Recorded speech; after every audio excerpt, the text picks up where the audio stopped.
Welcome to MT learnings. एक प्रभावी पहल, ज्ञान को पाने की एक प्रभावी पहल हमने की है दोस्तों। और इसी कड़ी में जो है आज हम चैप्टर नंबर 2 एंड ऑफ बायोपोलैरिटी के अपने सेशन नंबर 2 पर पहुंच गए हैं। आज हम डिस्कस करेंगे यूनिपोलर वर्ल्ड, सिलेबस के अकॉर्डिंग यूनिपोलर वर्ल्ड और एक ध्रुवीय विश्व को आज हम समझेंगे। जैसा कि आप जानते हैं, हमने प्रीवियस वीडियो में समझा था कि किस प्रकार से सोवियत यूनियन का डिसइंटीग्रेट हो गया। और सोवियत यूनियन के डिसइंटीग्रेट होने के बाद उसका सबसे बड़ा जो कंसिक्वेंसेस निकल कर के सामने आया वो ये था कि अमेरिका लिबरल कैपिटलिज्म एक दुनिया की सबसे बड़ी विचारधारा बन गई।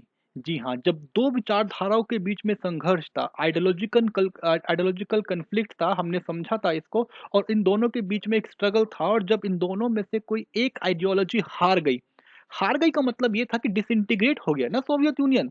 और सोवियत यूनियन जब डिसइंटीग्रेट हो गया, तो सोवियत यूनियन के डिसइंटीग्रेट होने के बाद क्या हुआ, यही हुआ कि यूएस जो है उसकी हेजेमनी स्टेब्लिश हो गई।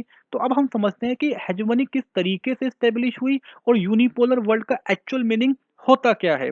तो friend, unipolar world essentially a scenario where most of the world regions, economic, social, cultural aspect are influenced by a single state or country। कोई एक देश जो है जब आर्थिक रूप में, सामाजिक रूप में, सांस्कृतिक रूप में अपना प्रभाव डालना शुरू कर देता है, उसी को बोलते हैं एक ध्रुवीय विश्व। यानी कि पूरा का पूरा जो वर्ल्ड है वो एक ही पावर के अंडर में आ गया है, एक ही के इन्फ्लुएंस में आ गया है। इसे बोलते हैं यूनिपोलर वर्ल्ड। और कोल्ड वॉर एंड होने के बाद, ठीक है, यूएस की जो डोमिनेंस है वो स्टेब्लिश हो गई। It would appear that the US hegemony began in 1991 after Soviet power disappeared from the international scenes। और इंटरनेशनल पॉलिटिक्स के अंदर जब सोवियत यूनियन यूएसएसआर डिसअपेयर हो गया तो ऑटोमेटिकली यूएस की हेgemony स्टैब्लिश हो गई। आइए उसी को समझते हैं। हेgemony का मतलब होता क्या है तो प्यारे दोस्तों, तो collapse of Soviet union left the world with only single power, the United state of America. Sometime international system dominated by a sole superpower or a hyperpower is called the unipolar system. This appears to be a misapplication with the idea of a pole derived from physics. It may be more appropriate to describe the international system. Basically, friends, unipolar का मतलब ये एक physics word है, polar इसको हम international system के तरीके से समझ सकते हैं कि अंतर्राष्ट्रीय जो सिस्टम है वो एक ही देश के द्वारा कंट्रोल किया जा रहा है। यहाँ पर देखिए दो पिक्चर लगी हुई है, एक पिक्चर में जो है एक पर्सन जो है, इसका मतलब ये कि कई सारी कंट्रीज जो है मिलकर के एक एक स्ट्रॉन्ग पावर नेटो आर्मी है और वो कैसे लड़ाई लड़ रही है, इसकी पावर दिखाई गई है। और नीचे जो दूसरी पिक्चर है वो पिक्चर दिखाई गई है यूएस हेजमनी किस तरीके से, यानी कि यूएस देखिए एक पूरी फिश है और वो स्मॉल फिश यानी कि पूरा जो अर्थ है उसको अपने कंट्रोल में ले रही है, उसको धीरे धीरे जो है उसको पकड़ती जा रही है। इसी का मतलब है यूनिपोलर वर्ल्ड और हेजमनी। हेजमनी का मतलब ये कि किस प्रकार से एक स्ट्रॉन्ग पावर जो है वो अपना इन्फ्लुएंस सब और फैलाती जा रही है। Military structure and cultural hegemony, देखिए कोई भी जो ताकतवर देश होगा वो तीन प्रकार से अपनी व्यवस्था को चलाएगा। अपनी सेना को मजबूत करेगा, मिलिट्री पावर्स को शो करेगा। स्ट्रक्चरल का मतलब ये होगा कि जो इकोनॉमिक सिस्टम है, जो पूरा का पूरा जो संरचना जो बनावट हुई है आर्थिक आधार पर, उसको बदलेगा, उसको कंट्रोल करेगा। और कल्चरल पावर यानी कि उसका जो कल्चर होगा वो भी इन्फ्लुएंस करेगा। ठीक है, तो मिलिट्री को समझते हैं। American military dominance today is both absolute and relative. ठीक है, दोनों ही तरीके से वो जो है मिलिट्री डोमिनेट करती है। एब्सोल्यूट मतलब पूरे तरीके से अमेरिका का भी फायदा होता है, और रिलेटिव मतलब अमेरिका दूसरों को भी फायदा पहुंचा करके अपना फायदा करता है। ठीक है, दुनिया में कहीं पर भी जो है कोई भी दुश्मन होगा, अमेरिका सेना उसको मार सकती है। This is the capability of American military. दुनिया के जितने भी 12 बड़े देश मिलकर के अपनी सेना पर खर्च करते हैं उससे ज्यादा अमेरिका अपनी सेना पर खर्च कर देता है। पेंटागन पेंटागन जो बजट है, पेंटागन जो है अमेरिका का डिफेंस मिनिस्ट्री है, उसको पेंटागन पेंटागन बोलते हैं। ठीक है, तो अमेरिका जो है दुनिया की सबसे बड़ी जो है एक सेना को लेकर बढ़ रहा है, नेटो आर्मी है, उसके पास टेक्नोलॉजी है। लेकिन उसकी कुछ कमी ये भी रही कि जब इराक पर उसने अटैक किया तो इराक को उसने तबाह कर दिया, और ये कहा कि हमने इराक पर हमला इसलिए किया है ताकि हम वहाँ पर अच्छी एजुकेशन और एक अच्छा सिस्टम दे पाए।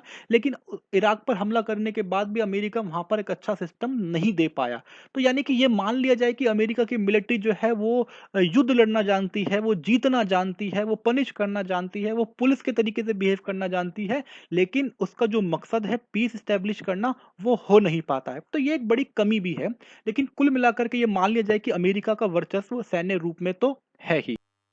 Hegemony as a structural power. देखिए, the basic idea is that an open world economy require a hegemon or dominant power too. It means that to support its creation existence. It means that कि देखिए दुनिया के अंदर जो है जो आर्थिक व्यवस्था है उसको चलाने के लिए कोई एक बड़ी पावर का होना भी जरूरी है।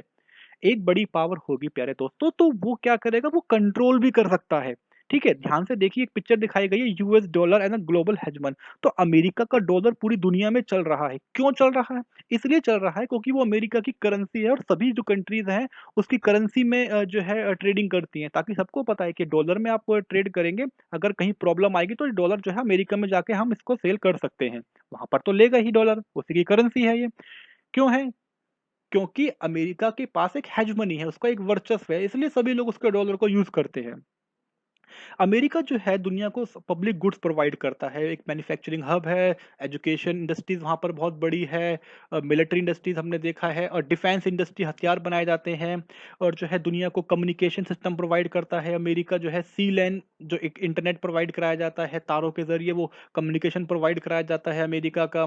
इसके अलावा जो है freedom of navigation international water, दुनिया में जो ट्रेड शिप्स हैं जो जाते हैं उसकी सेफ्टी, उसको रास्ता दिखाने का जो काम है वो अमेरिका करता है। ये काम पहले ब्रिटेन की आर्मी किया करती थी, लेकिन ब्रिटेन जो है वो 92nd वर्ल्ड वार के बाद वो भी कमजोर पड़ गया और उसकी जगह अमेरिका ने ले ली, और अमेरिका की सेना जो है पूरे दुनिया के ओशियंस पर जो है वो कंट्रोल करती है, और वहाँ के जो ट्रेड रूट्स हैं उसकी प्रोटेक्शन भी वो करती है। तो वर्ल्ड इकोनॉमी को भी हम समझ रहे हैं। The US is inseparable from its structural power which is the power to shape the global economy in a particular way. After all the Bretton wood system, दोस्तों ये ब्रेटन वुड सिस्टम क्या होता है? 1945 के बाद जो ग्लोबल इकोनॉमी थी उसको कंट्रोल करने के लिए, उसको संभालने के लिए तीन मेजर इंस्टीट्यूशंस बनाए गए थे, आईएमएफ, वर्ल्ड बैंक और डब्ल्यूटीओ। डब्ल्यूटीओ बहुत 1995 में बना है, और 1948 में जो है गैट बना था, GATT, general agreement of tariff and trade. और धीरे धीरे करके इसमें जो है नए पार्ट्स को ऐड करते गए, और 1995 में गैट को कन्वर्ट करके जो है डब्ल्यूटीओ बना दिया गया था। यानी कि इसकी शुरुआत भी जो है जो ब्रेटन वुड सिस्टम से हुई थी। इसको ब्रेटन वुड सिस्टम इसलिए कहते हैं क्योंकि जहां पर ये कॉन्फ्रेंस हुई थी वो जगह का नाम था ब्रेटन वुड, इसलिए इसको ब्रेटन वुड सिस्टम कहा जाता है। और अमेरिका जो है इस ब्रेटन वुड सिस्टम पर कंट्रोल रखता है, चाहे वो वर्ल्ड बैंक हो, चाहे वो आईएमएफ हो, और चाहे वो डब्ल्यूटीओ। अमेरिका का कंट्रीब्यूशन इस पर रहता ही है, इसका जो है एक तरीके से कंट्रोल अमेरिका का इस पर रहता ही है। इसके अलावा एकेडमिक डिग्री एमबीए को भी हम मानते हैं अमेरिकन की जो बिजनेस स्टाइल डिग्री है, और इसकी शुरुआत भी अमेरिका से हुई है, तो ये भी एक अमेरिका की हेजमनी का एक पार्ट है। आइए हम इस ग्राफ को समझते हैं, और ग्राफ के जरिए हम ये समझ सकते हैं कि अमेरिका का क्या कंट्रीब्यूशन है। देखिए अमेरिका सबसे बड़ा जो है जो कंट्रीब्यूट कर रहा है वर्ल्ड इकोनॉमी में। इसके अलावा चाइना देखिए इसके सेकंड नंबर पे आ रहा है जो वर्ल्ड इकोनॉमी में कंट्रीब्यूट कर रहा है। चाइना अमेरिका में बहुत डिफरेंस नहीं है, धीरे धीरे चाइना ग्रो कर रहा है। तो ये एक बहुत इंपॉर्टेंट पैराग्राफ है, आप ध्यान से पॉज करके एक एक कंट्री के कंट्रीब्यूशन को आप समझिएगा, देखिएगा कि इसमें इंडिया का क्या रोल है, जापान का क्या रोल है, और बाकी कंट्रीज का कितना रोल है वर्ल्ड इकोनॉमी में।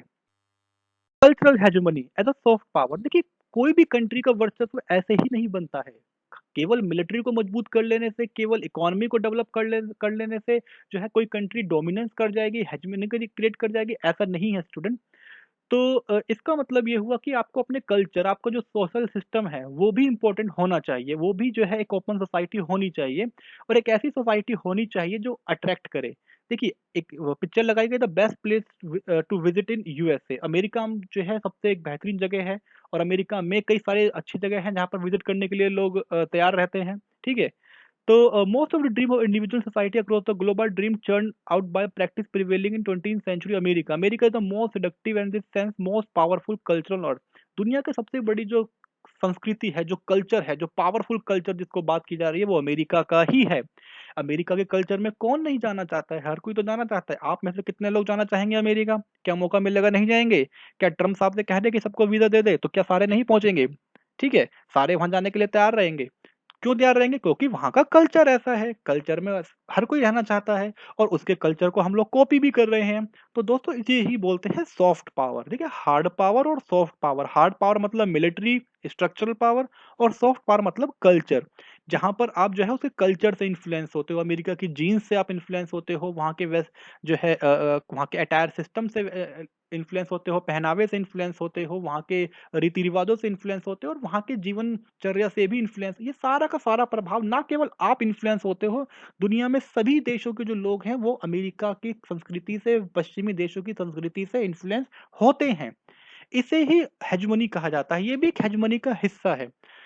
तो प्यारे दोस्तों, अभी के लिए इस वीडियो में इतना ही। यूएस हेजमनी हमने कवर कर लिया है, यूनिपोलर वर्ल्ड हमने कवर कर लिया है। सिर्फ इसकी प्रीवियस वीडियो में जो है हमने डिसइंटीग्रेशन ऑफ यूएसआर कवर किया था। नेक्स्ट पार्ट में हम इसके चैप्टर के नेक्स्ट पॉइंट्स को कवर करेंगे। थैंक यू सो मच सुनने के लिए।